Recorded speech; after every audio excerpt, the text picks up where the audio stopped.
What's up, guys? It's John here. Just wanted to let you guys know that the Activision Blizzard lawsuit news that broke on Wednesday did end up breaking shortly after the episode was recorded on Wednesday night.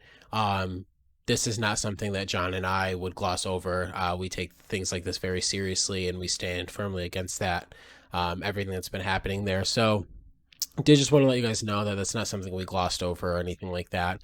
And we will either be tackling this in a short video coming up or next week's episode next Friday. So look forward to that. Thank you guys for tuning in, and we'll get on with the episode now. Thanks.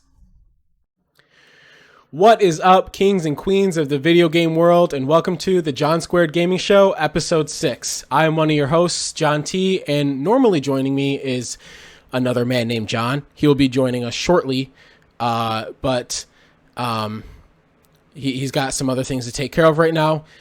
Just a preview for the show coming up. We got news for the week. Then the topic of the show is going to be accessibility, and we'll also be giving our thoughts on Psychonauts as we're getting towards the end of that game for our book club. So I guess we'll just get right into this. Our first news story is Tom Clancy. Ubisoft announces Tom Clancy's LOL So Random XD arena shooter. Oh my god! Oh my god! Here he is. Is that a Taka here?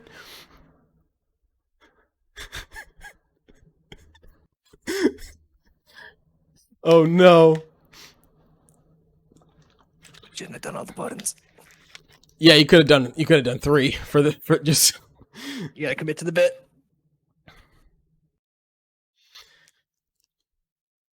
There it is, ladies and gentlemen. John. RAR LOL So Random XD. He agrees. In all seriousness, what the fuck is X Defiant? Why did we do this? I'm so It's XD Affiant. It's not X Defiant. I refuse to acknowledge that. Okay, so it's Tom Clancy's XD Affiant. It was announced. It's a free-to-play first-person shooter that combines elements of Splinter Cell, Ghost Recon, and Division.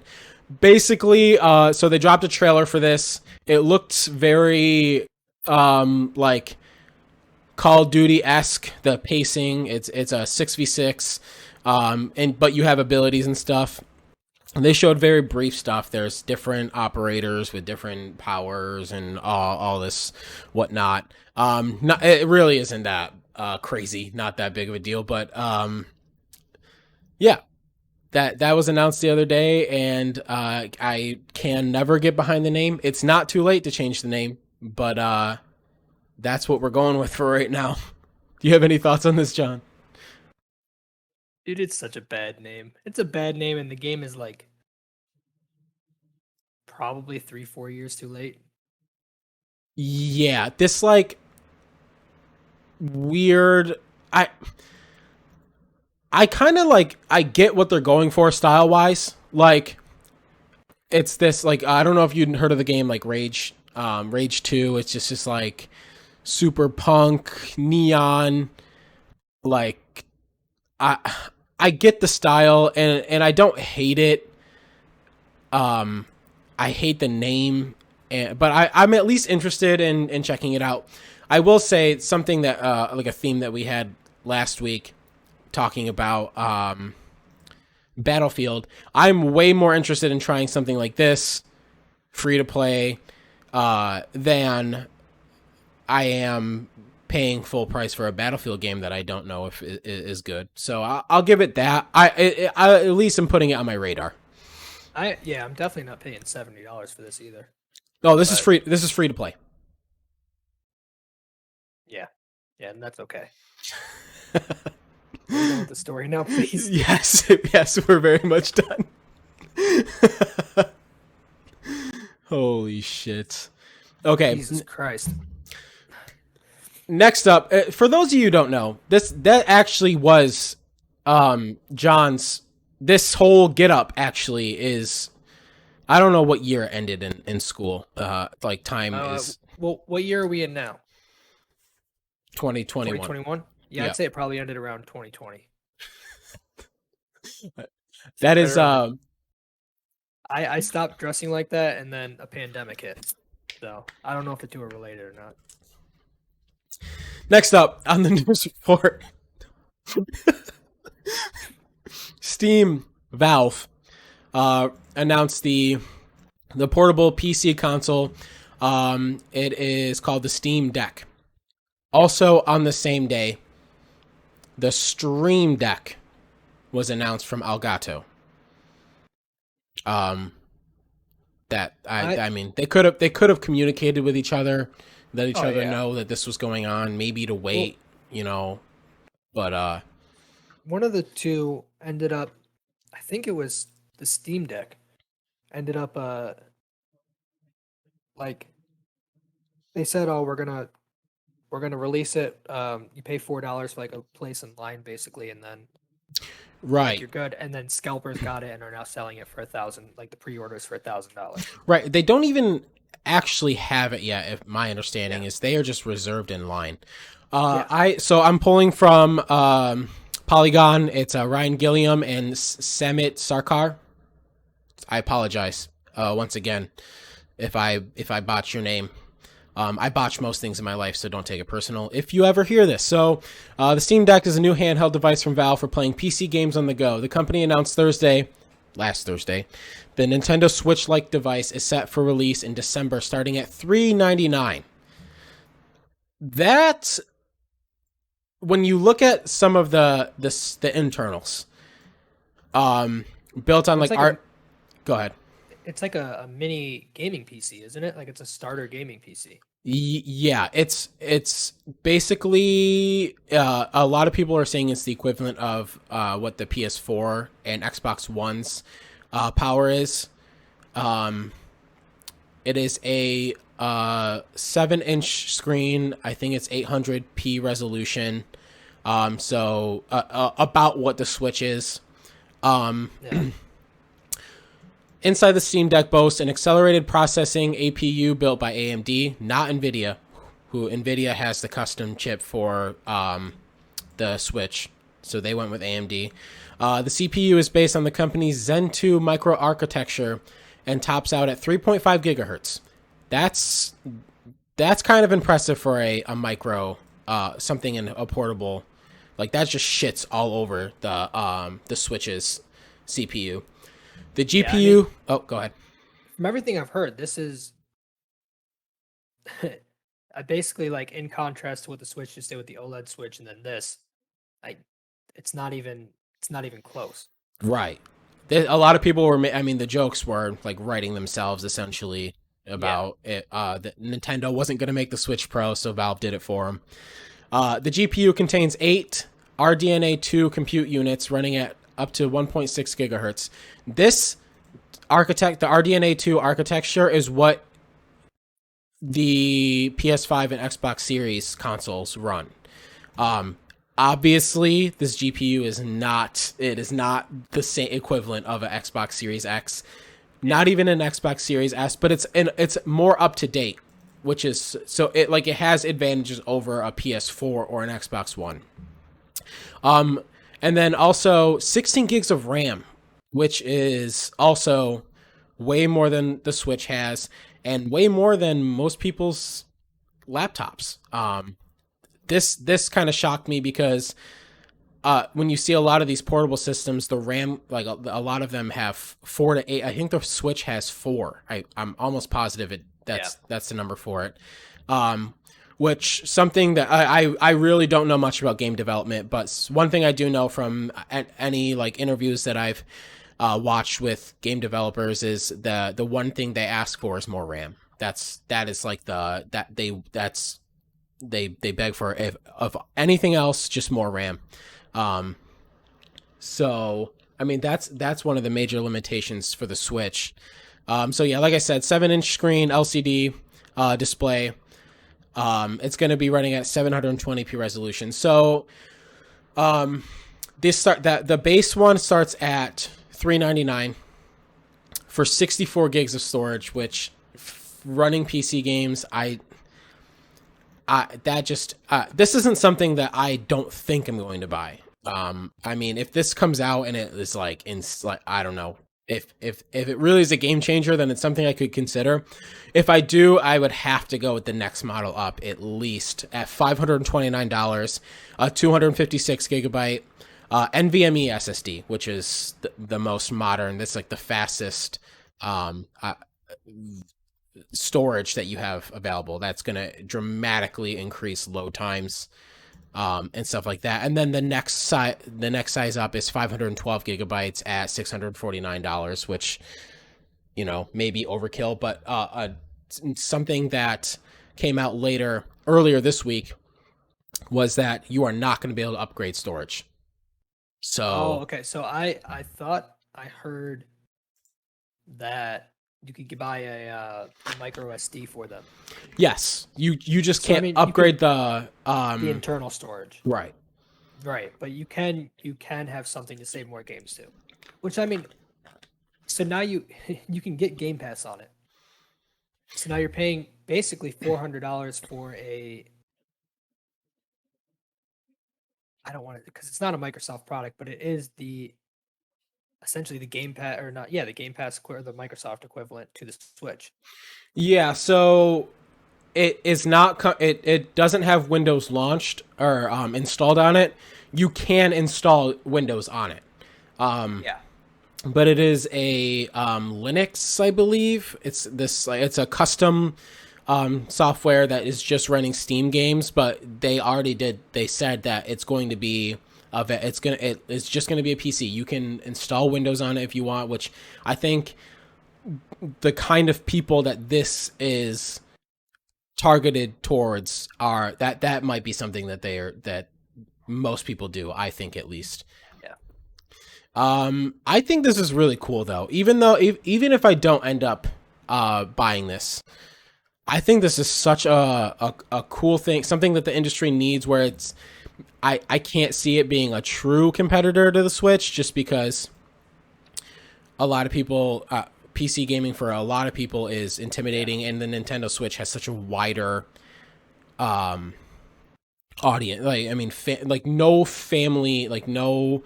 If someone walks into a GameStop and they have the Switch and the Steam Deck next to each other, and you see Mario, like all the Mario games, Mario Kart, Yeah, I mean, you get Nintendo has been, uh, for as much as I don't like them as a company, they are incredible at marketing and advertising.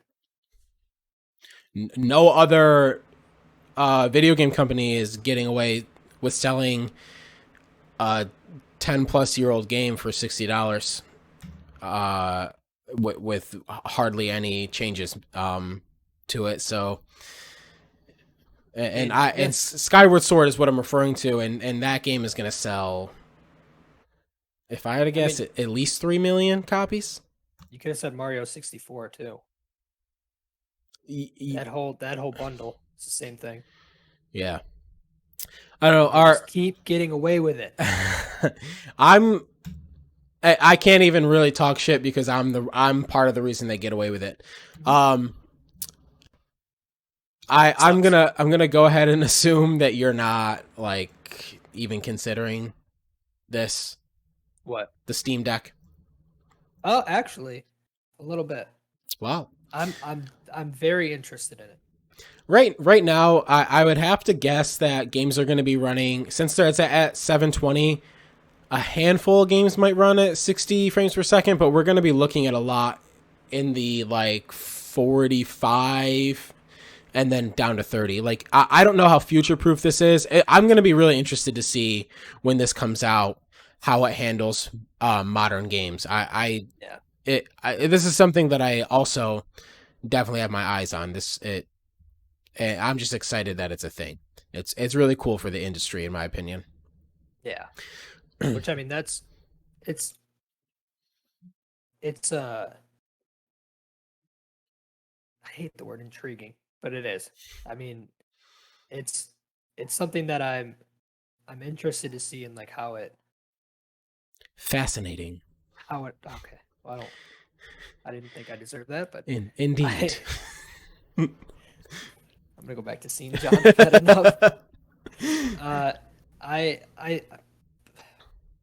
I want reviews to come out, like Yeah. hands-on reviews. Yeah. Um, it's definitely not something I could bring myself to pre-order. Not that I would have had a really good shot at doing it anyway, since, the only, Scalpers are ruining the industry.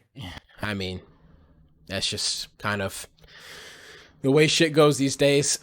Next up in the news, Skate maybe 4. They don't. Let's go. We don't have an official name for it yet. Skate dropped a. It's more of a teaser than anything on Twitter. They wanted to let people know that they're not going to be at EA Play tomorrow.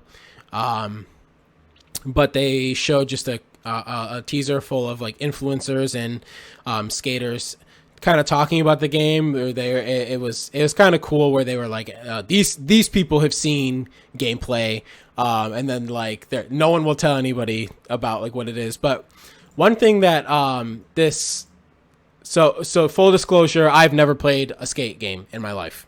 I've been a Tony Hawk person since day one. I do plan on checking it out because you can play Skate 3 on backwards compatibility with the Xbox Series consoles and stuff. So I do want to check it out, see what the hype's about. But they said in this trailer, I don't know, did you watch this? Oh yeah, of course. They were like, this game is like blank, and they cut off, and they're like, what? That's crazy that this game is blank, and they like wouldn't say what it is. What do you think that is?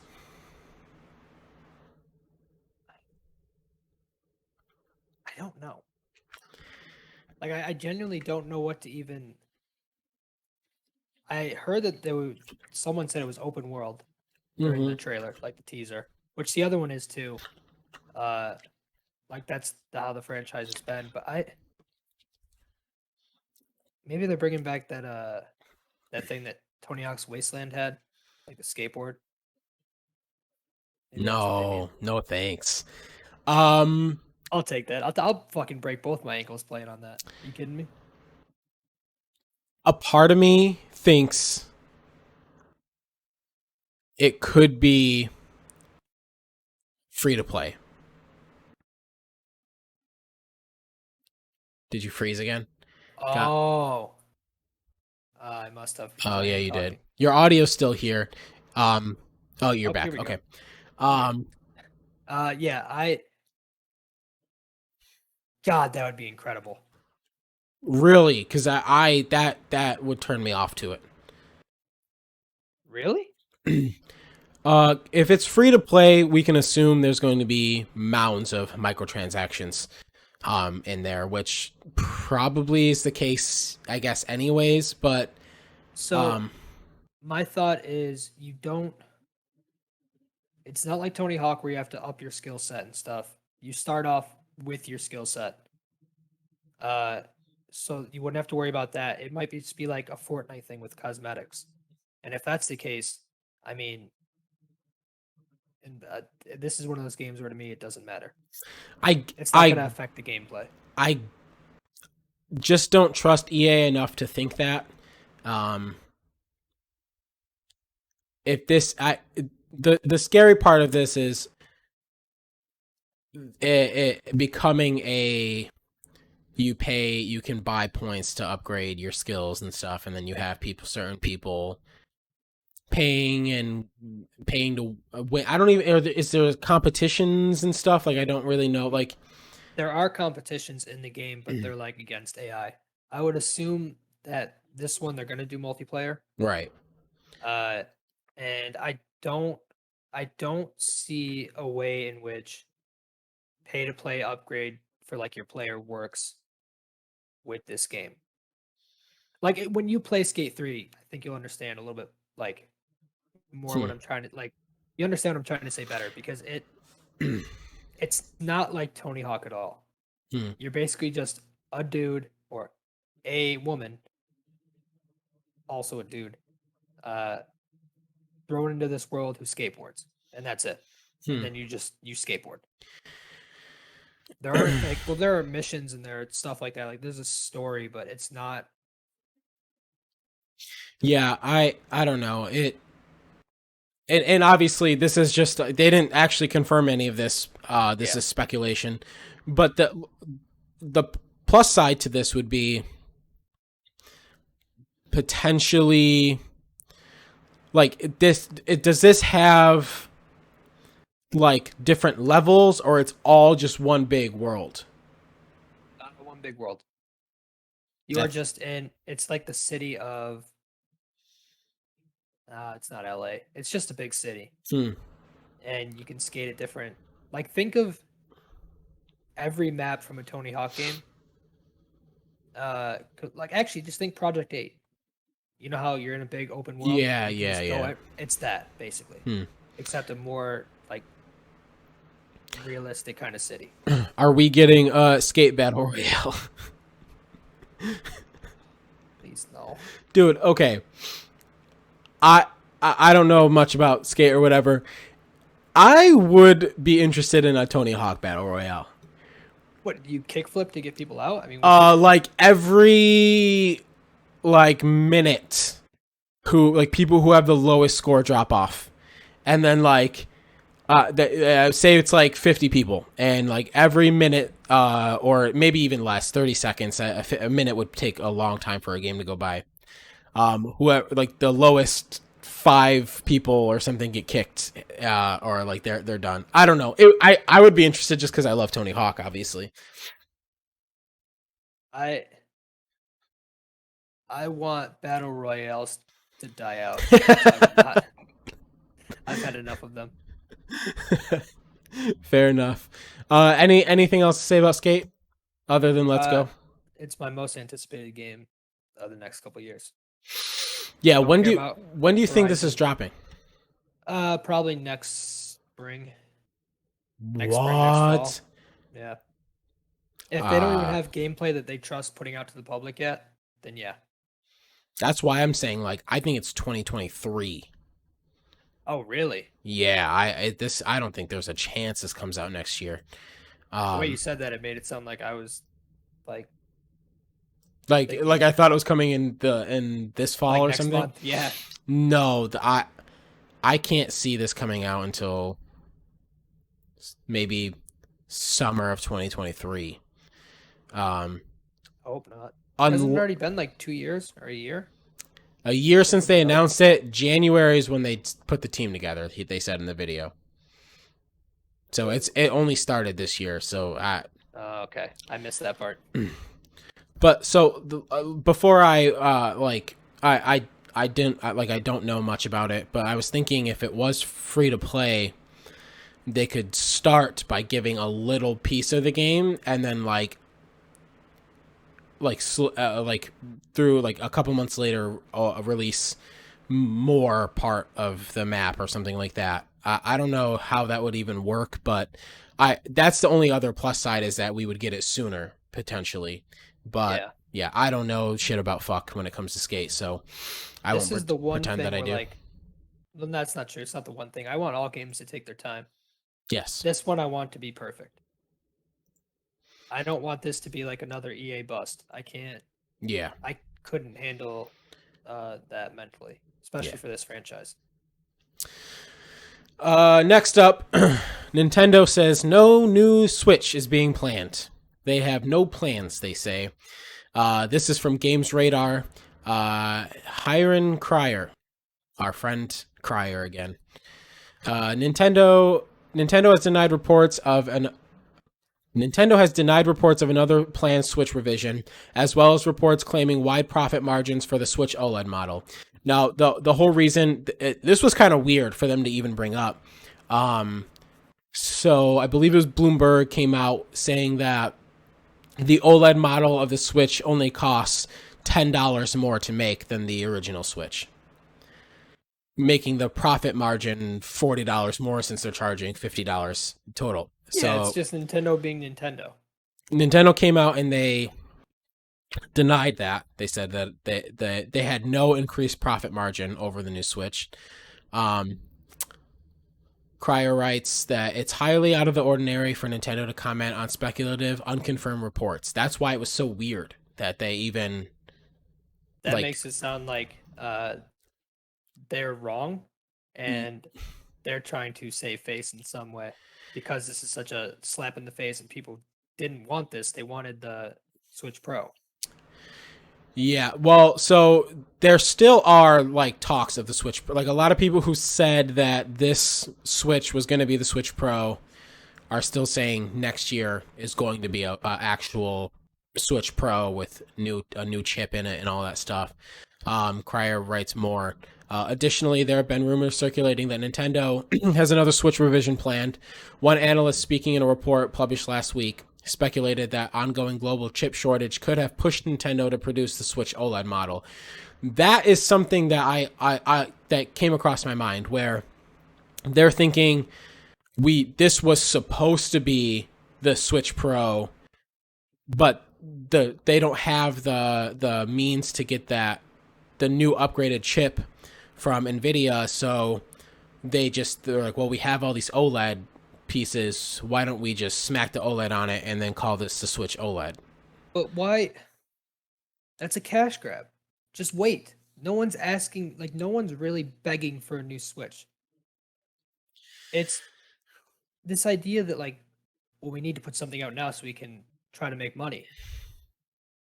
No, Well, unfortunately, just wait a year. pre-orders just completely sold out. So, like, It's Nintendo, so of course it did. But like, yeah, I'm saying if you wait a year and a half, you put out an actual Switch Pro, you put in the OLED screen, it has 4K resolution, like you do all the things that you're expected to do. right. That goes over well. Yeah, I mean, I think we're gonna get that next year. I think this was. I bet I'd be willing to bet that it is a higher increase profit margin, but I can see a world where next year we're getting a Switch OLED with the upgraded visuals with the 4K docked and stuff like that. When Nintendo I think back in March, sometime earlier this year, they said we have no new plans of announcing any Switch revision, and then the Switch OLED was announced. So when they say we have no plans, that means absolutely nothing to me. I still fully expect in February or March next year we're getting an announcement for a Switch Pro. I hope not. I hope this is all they did. Quite honestly, I hope this is it, and all the rumors were just bullshit. Reporters have to keep kicking the can down the road in hopes that eventually they're right. I really hope that there is a Switch Pro and that it actually is a worthy upgrade, because the Switch is just so far behind, like, technically speaking.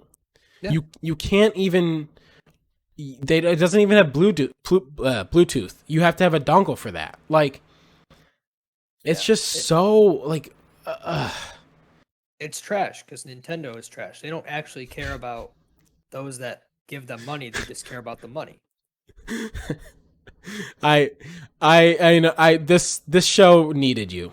Any show with me who I don't consider myself a huge Nintendo fan, but I do love a lot of their games. Give them a lot of money though. I do, unfortunately. John, the next news story, we're not done talking about Nintendo by any means. Later on, damn it. We will be, but and you don't even have to actually. So, but I'll shit on them any chance I get. What you do need to talk about, yeah, is Netflix looking to produce their own games based on their own IPs. Yeah, I didn't give you an article for this one because I forgot. But Nintendo is rumored to be they're rumored to be making their own video games, but not like they're not doing like a GameFly thing where you can rent them or whatever. This is flat out they're using their IPs. Examples I used earlier were Tiger King, Stranger Things, Ew. stuff like that too. A Bro, Tiger King. Tiger King game, but like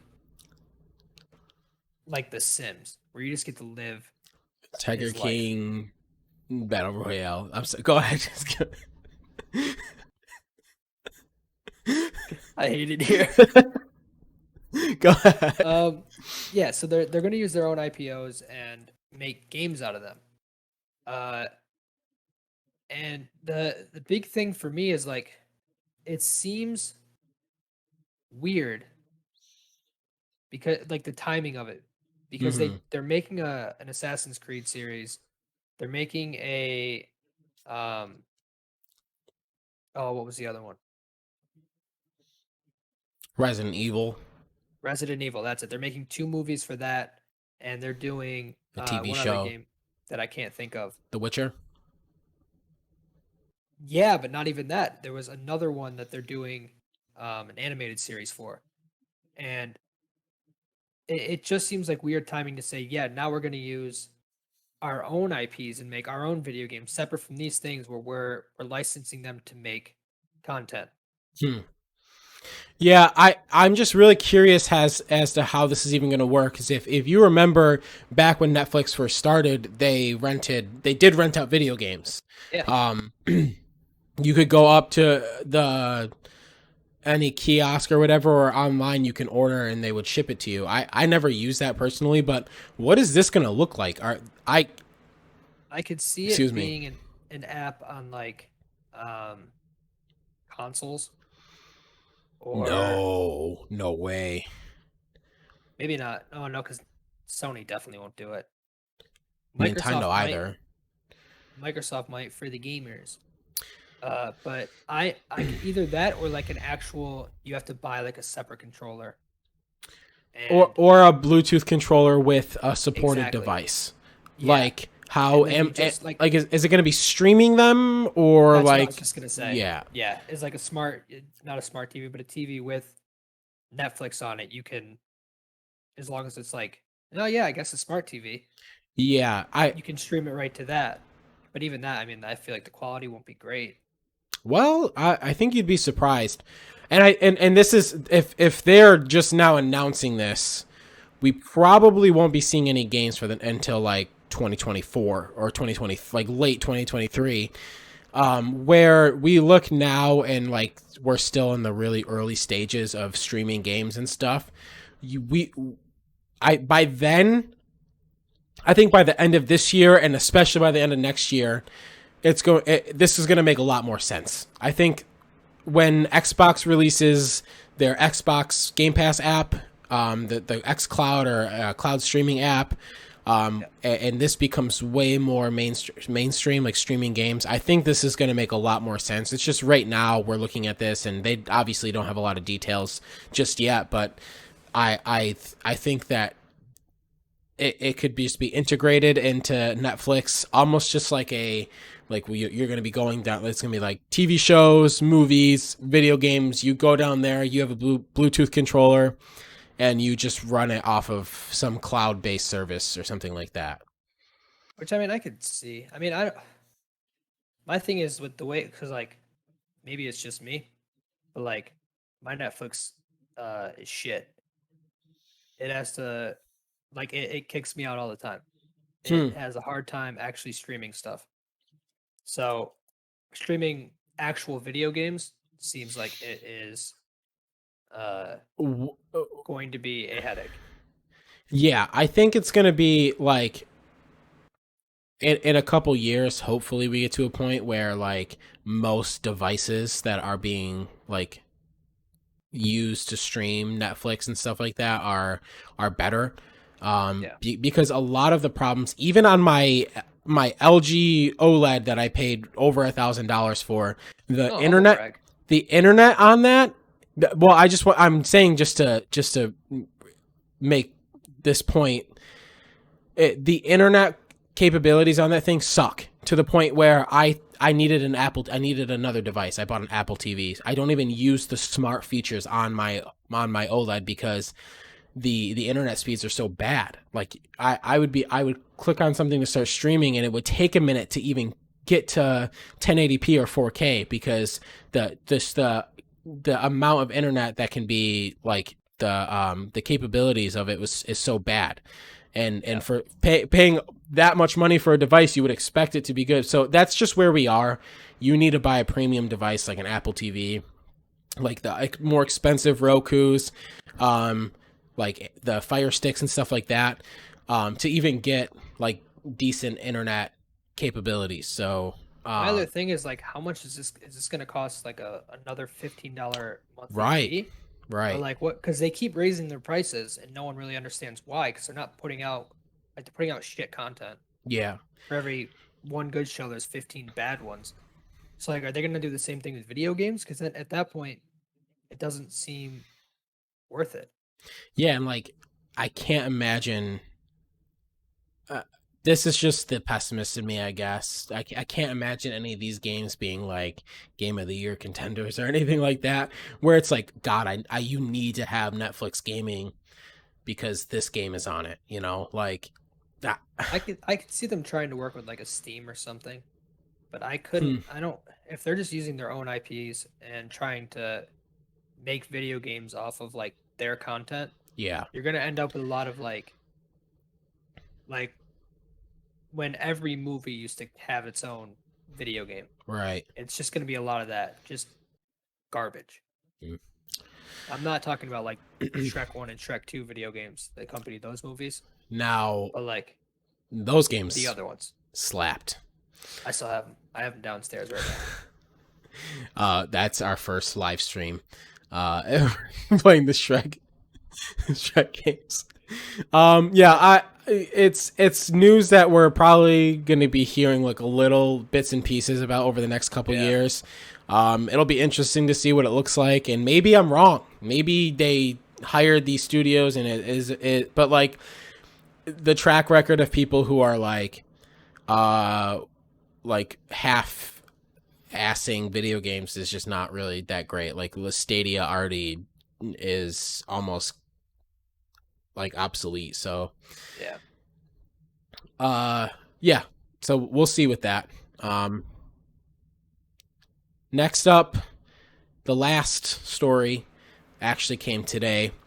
Ghost of Tsushima's director's cut, Iki Island expansion details were revealed today a little bit more. Did you see the trailer for this, John? Yes, I think I saw most of it. Maybe not all of it, but like enough to get the gist. PlayStation blog posted a little bit. I'll read from that for people who haven't seen this. I do recommend you watching it, especially if you played Ghost of Tsushima already, because this looks fucking awesome. So PlayStation blog says, as a part of the director's cut, you'll be able to play a new story expansion featuring Jin set on Iki Island with new locations to discover, characters to meet, tales to complete, and more. Jin's journey begins when he discovers that a mysterious Mongol tribe has gained a foothold on Iki. And also Ikishima, I believe, is an actual like island, and when Tsushima was like invaded, this island also got invaded. So they're still like obviously not like 100%. It's not like a true story, but somewhat like true to like they're piggybacking off of history basically. Yeah. They are led by a revered shaman called Anksar Khatun, I believe that is. But I can't see it, so I'm just gonna assume that we don't. Her followers call her the Eagle.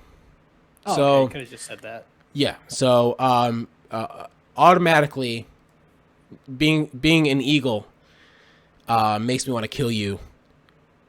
So I'm already motivated. I hate her. I can't wait to kill her in the end. I was gonna say, go birds, go. As both the eagle and as both a Khatun is I'm so ignorant. Sorry for being American. As both a Khatun and a shaman, she is not only a conqueror of nations but a shepherd of souls. and the danger she presents to Jin and his people is unlike anything they've faced before. I just added more words in there. So basically, it's just another like major bad guy that you're gonna be just like her people, her clan is gonna be coming after you. So like I said, I really recommend checking this trailer out. This looks so fucking sick, and I cannot wait to play this in August. Yeah, I actually pre-ordered it the other night. Oh, really? Yep. Oh, I forgot because you can't upgrade. Because I can't pre-order it since I have to wait till it comes out and then I pay the upgrade fee for Well, I it. actually got Sony kind of. This is kind of a tangent. They fucked me over in the sense that like they said when I first pre-ordered it, you can download Ghost of Tsushima for PS4 right now, and I said no, I'll just do it later because I had to clear space, and then I went back to do it later and I couldn't. So now I have to wait until it releases. There might be a way around that. I can talk to you after the show. But there's probably a way to do that. Um, but yeah, this like when we end up starting like streaming and stuff, Legends, I'm totally in streaming that. Yeah.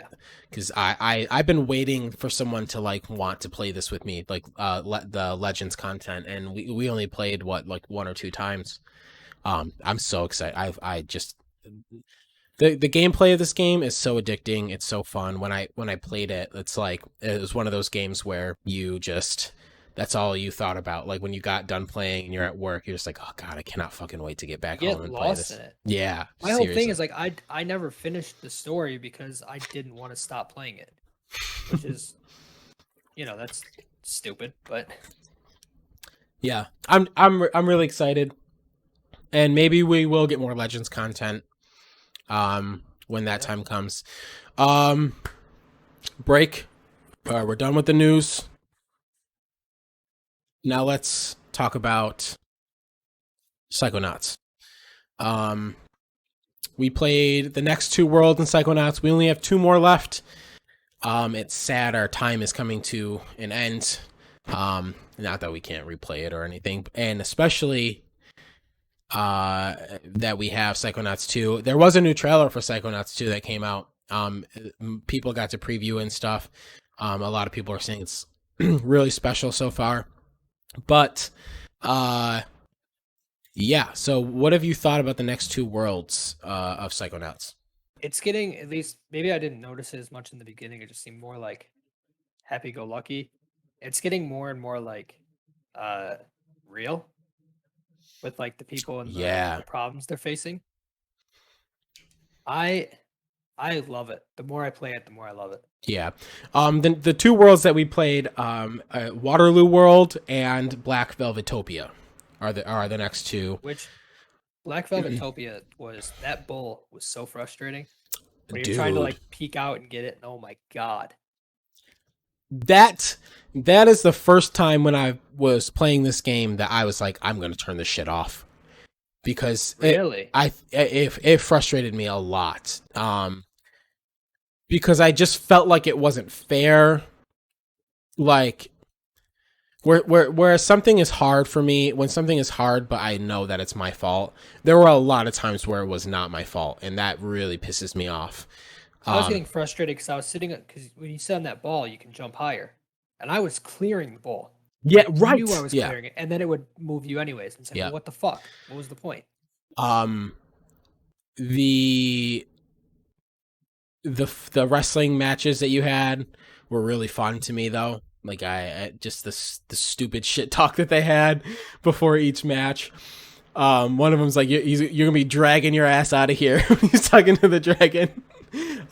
It was the comedy in this still holds up. It's crazy that it does because it's been 16 years. Where like there's plenty of games from even the early 2000s that don't even hold up. Waterloo World. So what was funny is I actually somehow did the Black Velvetopia before Waterloo World. I stumbled across the bull guy and I just did his first, and I'm thinking I thought I was set after I went to get on the elevator, and I was Oh, like, wait, like I have everything I need. Who else? And then like the name Fred. Napoleon Bonaparte, It's uh, Fred Bonaparte. Fred Bonaparte. Um, that was also some. I really enjoyed that Yeah, world. It that was was funny. um the villagers or the peasants or whatever, where they're um I know I'm just going to die, so I want to take care of my family, and he's like, stop talking about death, and then they just die instantly. Like, I need a gun so that I don't die too. I saw the others, and then he dies anyways. The one guy's just like, I need to know that Fred cares about me, and then Fred just writes a letter, I care about you, and he goes, oh, great, like That's all what? I needed. Ready to give my life. I absolutely love this game so far.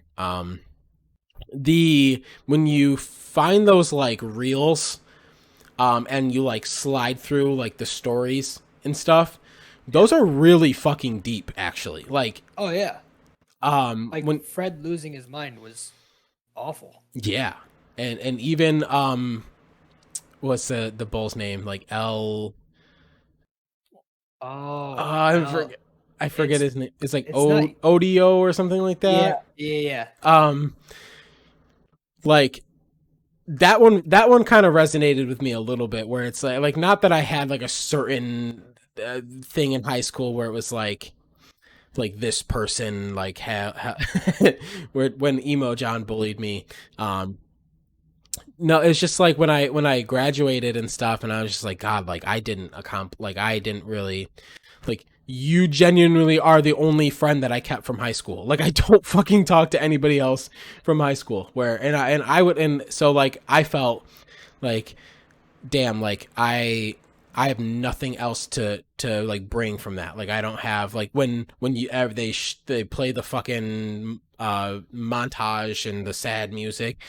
I'm like, I'm not even sad because I don't have any like friends. So like that, when he's just like, why are you letting these like things from high school, these people like control you? They have no control over Yeah. you now. Like, Control your grown-up adult life. Like, yeah. why are they still getting to you?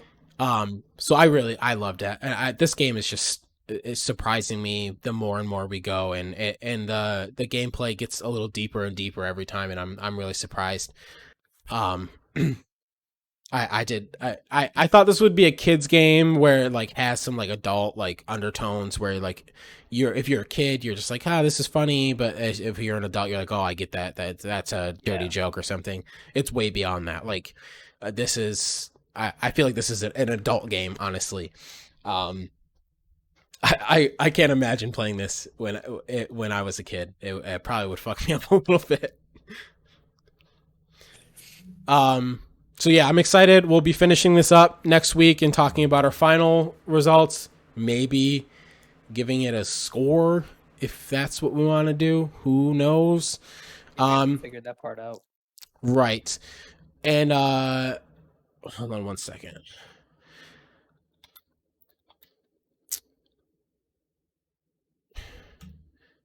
Was there anything else that you had to add about Psychonauts? Uh, not not really. You know, I do have a question for you though. Go On a ahead. personal note, because I see you drinking water through this whole thing. How do Yeah. you not piss your pants? I have to pee really bad, but I just Me have too. I have like the mental fortitude. I don't. I'm gonna announce this now. Actually, the next game that we are doing for our book club is Shadow of the Colossus. This is a game John and I have not played before. It is one of the highest rated games of all time. This is a game that's been recommended to me a lot, and I just keep. This is the remake, by the way, from 2018. This game is $10 right now, and the sale ends tomorrow. Yesterday. Oh, Fuck. This is no. pointless. We're gonna. I'll have a tweet. Oh, I'll no. have a tweet send out about it. Hopefully you bought this if you're interested. But yeah, I'm gonna try to get this out to the like dozen of people who watch this right now. So we're doing And Shadow if of the not, Colossus. then just pay the $20. Help the developers. Yeah, because it's Blue Point who just do remakes, and I think they're going to be a Sony, or they're going to be a PlayStation studio soon. The game is probably going to be on sale again soon. If you didn't buy this, it's only a 7-hour game. Yeah, so we're gonna rip right through this anyways. But yeah, I'm really excited to give this a try. Hopefully you guys saw this 2 days ago or yesterday. Hopefully you guys time traveled and now you can buy it on sale. I'd take back spending $20 on it if it's 7 hours. That yeah, seems- yeah, I wouldn't recommend that. Okay. Do you need to go to the bathroom, or are you good to get in the topic? If you want to talk more about Link's Awakening, was that what it is? Oh, yeah. Skyward So Sword. actually, Since you I you have go nothing to ahead. contribute. You go ahead and talk about anything that you've been playing, and then Anything I've been playing? yes, this week other than Psychonauts, and then I'll go and I'll talk about that, and then you can take your break. Oh, okay. So what have I been playing? I've been playing a lot of Game Pass games. I've been bouncing between SSX and UFC, and on PlayStation I was playing. Ooh, what was I playing? God damn, I can't remember. But I have been playing a lot of like classic games on Game Pass. Hmm. This is like the feeling I got when I first got Game Pass was like, oh my god, there's so much here. I got to play all of it. I'm back in on that where it's like I Nice. keep seeing these games that like they give me they make me feel all warm inside, like I did when I was a youngin, and I couldn't afford these games. Now I get to play them in all their glory. Like it's I don't have one solid game because I've been just diving in. Like I'll play an hour or two here, hour or two here. Yeah. Whichever, just to have fun. Right. And Psychonauts has been the hardest thing is not playing that. I Yeah. want to just rip through it. Yeah, and I mean, when we do Shadow of the Colossus, we're gonna probably be done with that in 2 weeks. Yeah. Maybe we'll do 2 games. Who knows? But yeah, so go ahead, take your break. I am excited to talk about The Legend of Zelda: Skyward Sword. It's probably best that John's not here. This is a game that I did not play on the Wii. I owned a Wii, but I did not play anything other than the typical games that were, like Mario Kart and whatnot.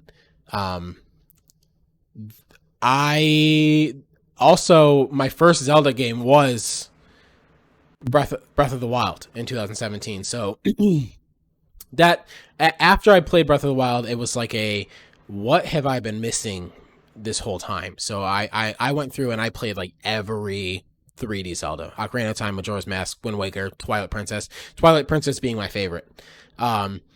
So I was really excited. I have a Wii U, but I didn't really want to play the old Skyward Sword. I heard for every person that said the game was good, I had another person telling me the game was trash. I have about 9 hours played on Skyward Sword HD, and I love this game so far. This game, to me, I can see why a lot of people didn't care for it. The motion controls are a little at times, but I am personally a fan of the button controls. I know, like, for those of you who don't know, if you opt to do button controls to use the free moving camera, which the original game did not have, you have to hold down the left button as you move, because if you're not holding it down, that swings your sword in a certain direction. That's been a little weird getting used to so far, but I've been through 2 dungeons and then a bunch of different side stuff. I've really been enjoying the game so far. Unfortunately for John, I gave Nintendo even more money. I bought the Nintendo stinks. I bought the Skyward Sword Joy-Cons. um, I just go ahead. Those are nice. They're hot, bro. Those I want them so bad. I'm not gonna spend money on them. They look so nice. But yeah, so I honestly have been like cycling between using my Pro controller, and using the Joy-Cons. Sometimes when the combat needs to be more precise, I need to do motion controls because the using the joystick is kind of weird at times. But most of the time I am using a Pro controller. See, I would think that to be more precise, you would use, like you wouldn't use motion controls. You would just. It's weird. Have it steady. It's weird. Now this game, I was playing last night, and the game frustrated me so much because, as somebody also who has not, I'll say what I'm gonna say and then tell you what I was gonna preface it with. The combat to me feels like a little bit easier Dark Souls combat, because in most Zelda games it's hack and slash. You can spam the attack button and you're good. Not for bosses. Bosses, you obviously are like puzzles you need to figure out. Every enemy in this game, you need to the way the direction you slash your sword has to be exact. So like every enemy that you face is a puzzle in itself. So that makes the combat to me way deeper than normal Zelda games. So it's that. I didn't mean to cut you off. No, go that ahead. Aspect is interesting. Where like you. I like games that like they have that sort of added level where like you have to swing a certain way, you have to dodge a certain way, or else it doesn't work. And I was playing the beginning parts of the game, and I was like, I feel like I'm not being punished for making the wrong swing, for reading the swing wrong. And that's just because it was, like introducing you to things. Yep. I got what I asked for, unfortunately. Last night, I literally almost threw my controller. I have anger problems, for those of you who don't know. And they do come through sometimes when I'm playing games. The lizards. For those of you who know about the lizards in Skyward Sword, what the fuck? It took me a good 30 minutes to figure out what I had to do.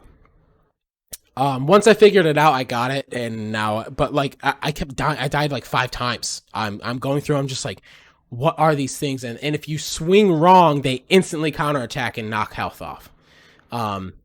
So I can't do that. Yeah, dude, it was really hard. And my brother-in-law, who this is, he one of them, my brother-in-law John, this is one of his favorite Zelda games. Then my brother-in-law Steven fucking despises this game. So like I was saying while you were gone, that for every person I've had tell me it's good, another person has told me it's bad. But I have been really enjoying it so far. Like I said, I'm like 9 hours in.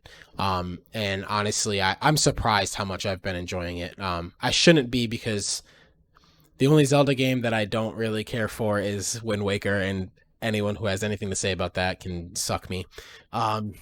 So everything I saw online was like, there were a couple people who non-sarcastically were saying like, wait until it goes on sale, which made me think it's got to be really bad.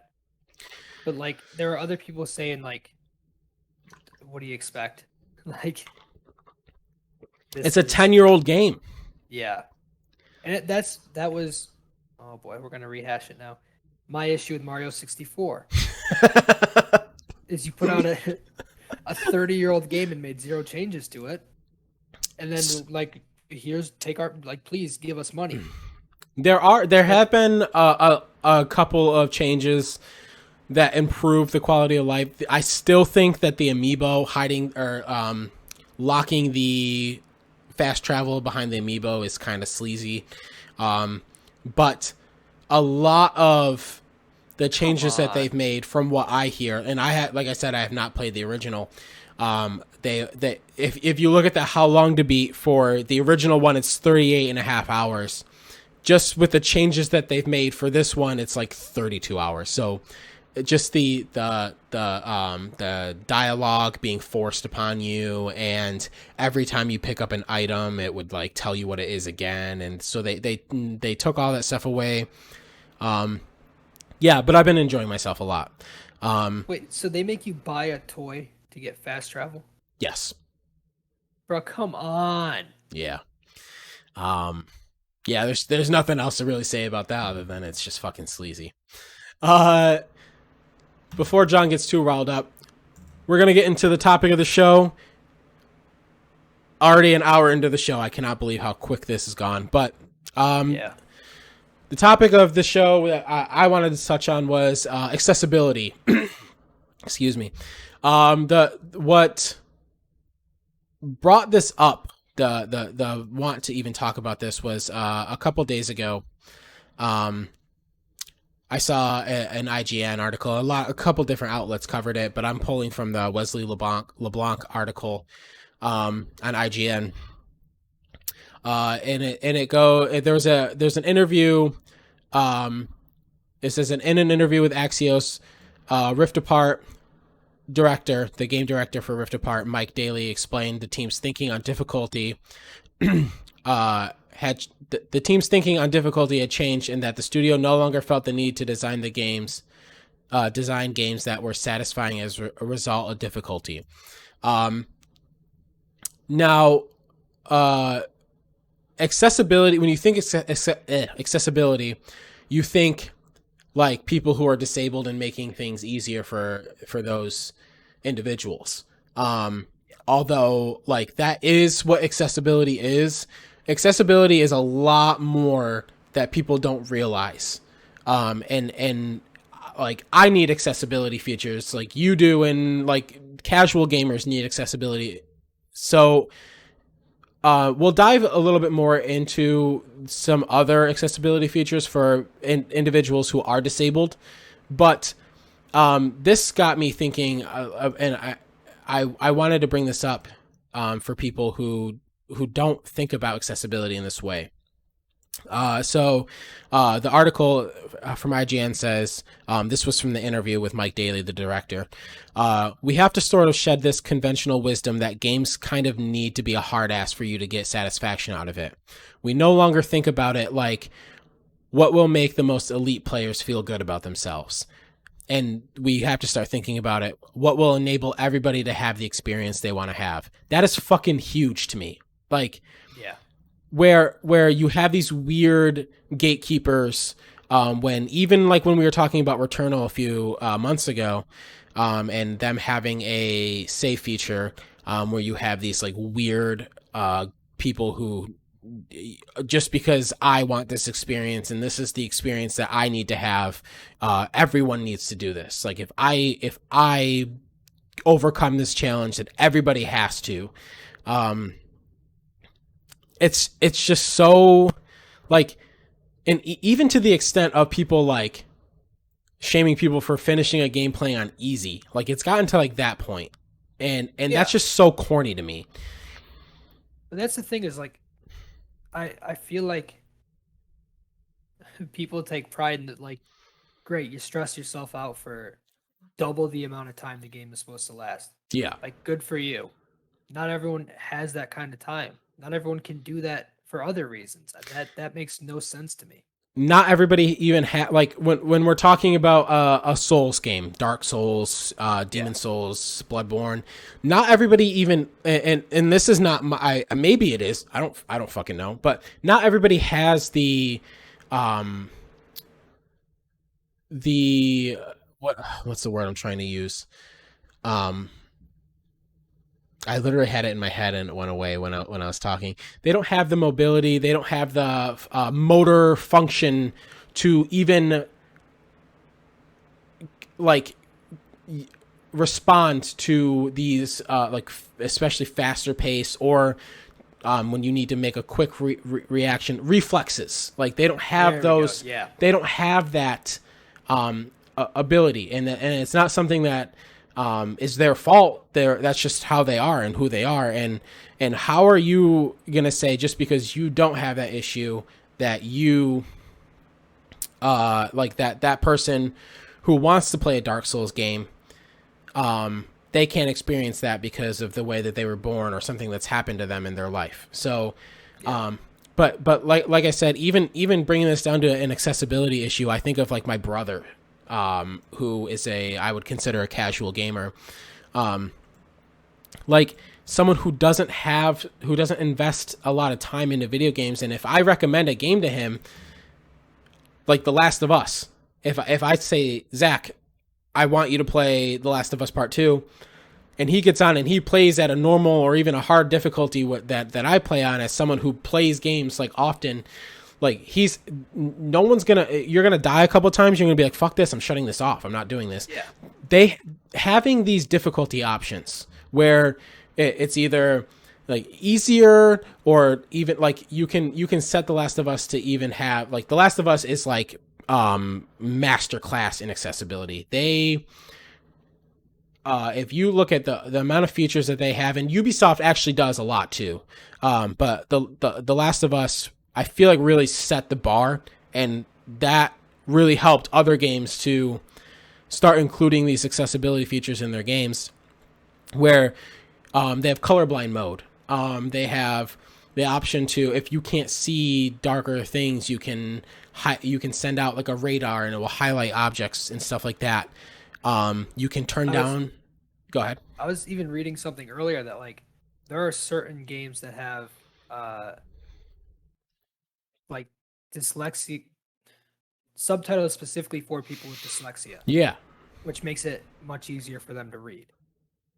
Even right. like being able to map out what buttons on your controller to do what. For right. people that maybe don't have full mobility or motor function in their hands and stuff like that. Every game developer should be putting that. There's no reason why you can't. Right. And it's not any harder to be able to put those things in. It might give you might have to work an extra day. Great, do it. I mean, a lot longer than that, but still, I mean, it's in the grand scheme of like a game where you're developing it for years. Yeah, like you have to work an extra week or an extra 2 weeks. That's fine because now you opened your game up to be able to be played by so much wider of an audience. Right, and inclusivity is just so important for us. We like as the like online gaming community and stuff where a lot of people don't have the like social parts of their life, where that's where they're looking for community and stuff. And if people are getting met with oh, you have to play an easy, or you can't play this game, like why don't you get better at the game and stuff like that, fuck you for one. Fucking dorks. Yeah, fuck off. Like that. And then also like if as a developer, if you are just like, this is just very like I guess this is aggressive for me to say, but if you don't have those features in a game, I guess like indie games are the exception, where they don't have necessarily like the funds to do it. If they're a low budget game, but if you are a AAA game with a big budget and you don't include accessibility features, you're basically saying like, you don't matter to us. Like you are not our audience. You are like that.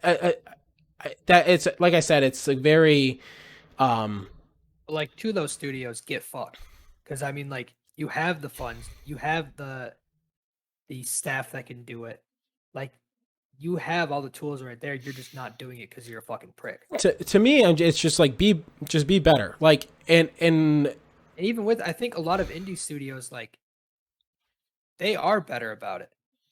Yeah, they just want their games to be reached by whoever wants to play. It's for the love of games. Like they want whoever wants to play it to be able to play it. Right. So enjoy like, that experience. I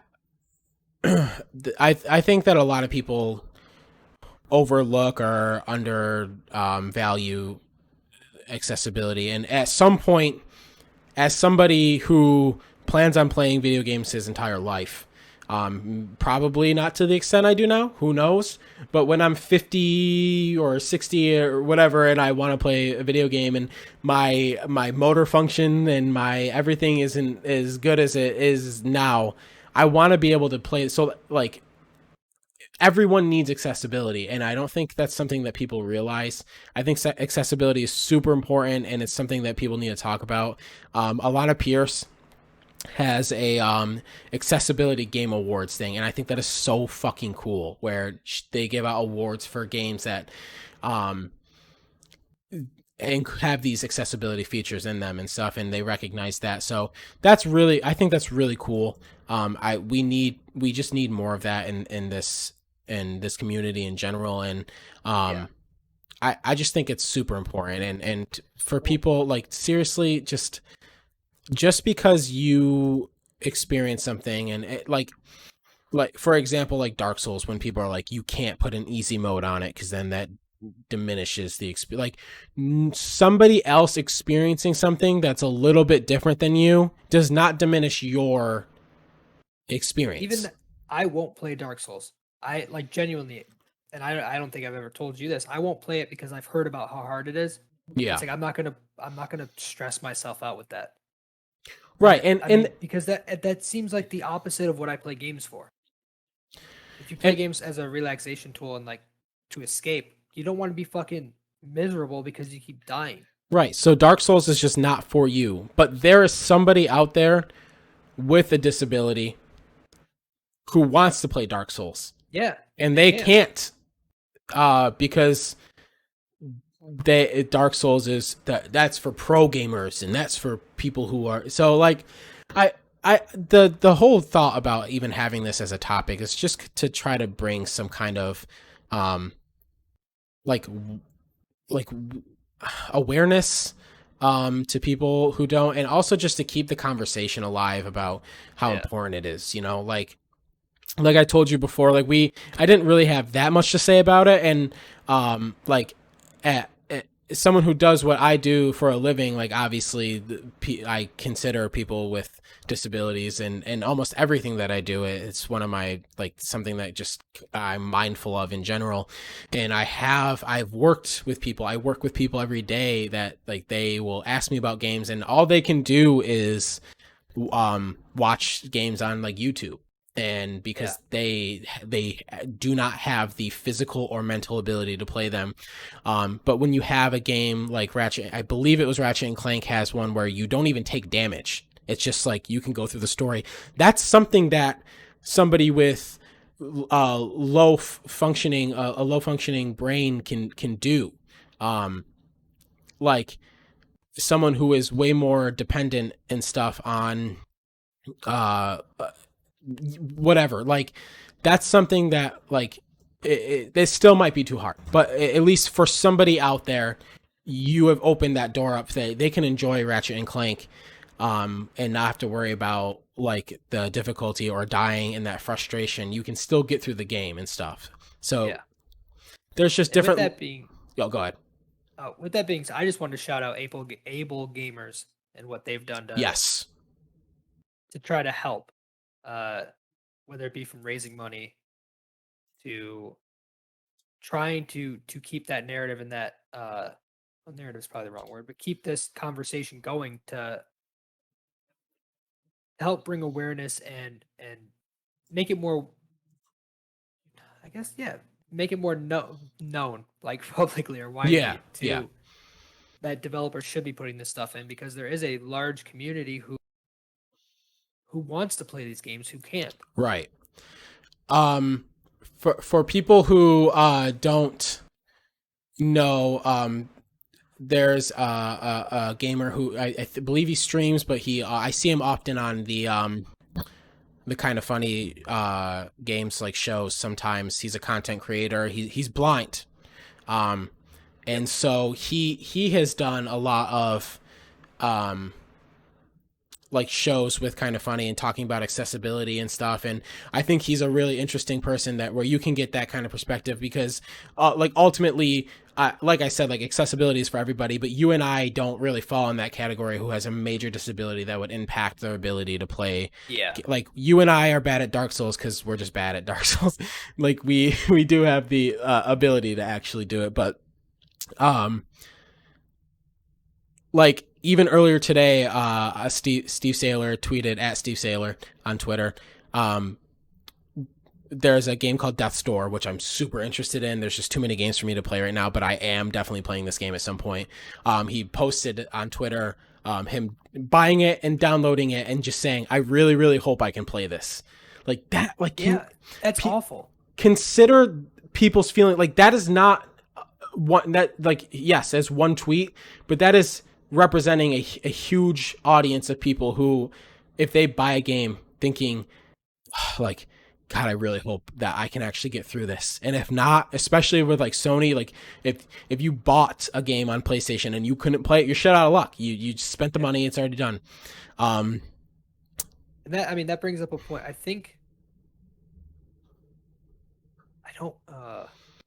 it might have been Alana Pierce on like a Funhouse video or something where she basically said like Game Pass is so it's an accessibility thing without people realizing it, because you can try out these games and play it without spending the $60-$70 to get right them. Yeah.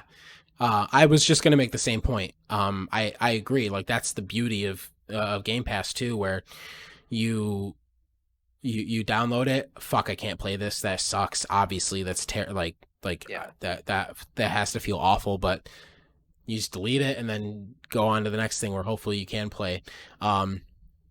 So yeah, I just, like I said, just want to bring like awareness and just keep having conversations about it.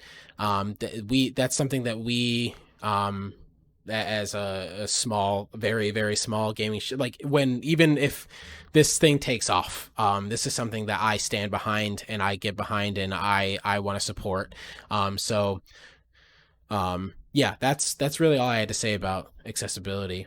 I think eventually it would be cool to, when we start streaming and stuff, to maybe do like a charity. Yes, 100%. Like take donations for able gamers. Yeah. 100%. We've talked a little bit about streaming and stuff here. We don't have any set dates on when that's going to be a thing. John is finally behind the curtain. I'm building a PC. Finally building one. So we are getting towards getting to a point where we will have a lot less hurdles to jump through. We can bring John over to meet Danny DeVito back here. Yeah. And can stream from a viable place together in the same room. Yeah, so I'm really see that I'm also 6 feet tall. Yes. Yeah. I'm actually 6'5". Yeah, he towers over me actually. That is something that we want to do in the future. We're going to have a Twitch channel set up for that. And then we're looking into making other like content and stuff. We're just trying to make sure that we have the groundwork laid for this. So that's the end of the show for this week. We really, really, really appreciate you guys coming to check us out. If you made it this far, we love you. If you didn't, still, I guess I kind of love you, but like and subscribe anyways. Please. Even if you hate us. We need money. Did you see my dog earlier? She doesn't get treats if you guys don't give us money. You're going to deprive John's dog of food. Think about that when you're trying to, well, not food. I don't want people to think I don't feed her. Oh, okay. Oh, yeah, that's my bad. I took it too far. I do feed my dog, but she won't get treats unless you give us money. So yeah, like I said, appreciate it. Tune in again next Friday at 8 a.m. on YouTube and podcast services around the world. And until then, my friends, stay horny, stay hydrated. Peace.